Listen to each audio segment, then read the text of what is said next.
Hello everyone, mga kabisya ko dyan. Mag-ayos tayo ng damit pang tour. So, 3 days yung tour natin. Kaya, kumuha ako ng organizer bag. Ay, organizer ba yun?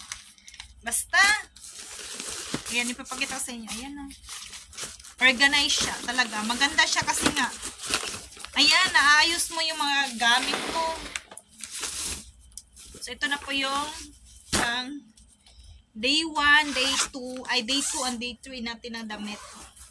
So, hindi ko pa i-final, pero i-try ko, i-check ko muna para maayos ko na siya.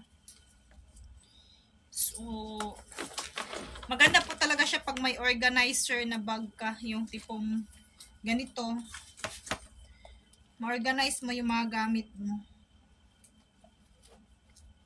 Hindi din siya maggusot. Hindi mo na kailangang ilukuton. Kasi nga,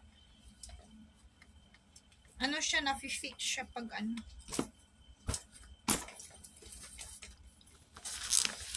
Hindi ko alam kung final na ba to eh. Ayan. Ito na po siya. I-back natin. Paano ba ito i-back? Hindi siya ma-back. Ayan. So, may dala din akong ito mga personal shampoo, sabon, toothpaste, toothbrush, and then, pag halimbawa gusto ko mag-boots, ayan. Dinala ko yung boots ko. And then, ito, yung mga panty, mga bra, ayan. So, organized talaga siya pag ano. Malaganda talaga para hindi ano na maleta mo, kumbaga dili gubot ba muna, di gubot oh, di ba? Bye bye, see you.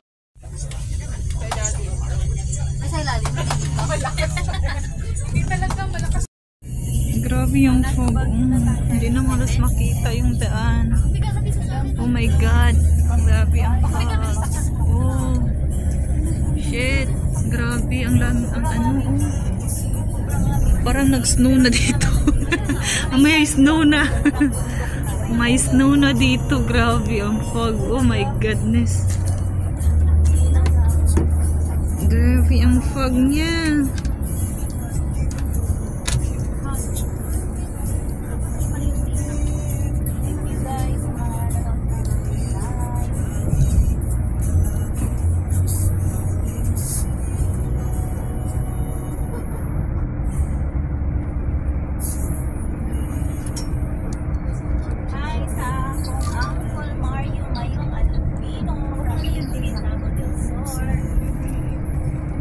Grabe ang fog. Oh, shit.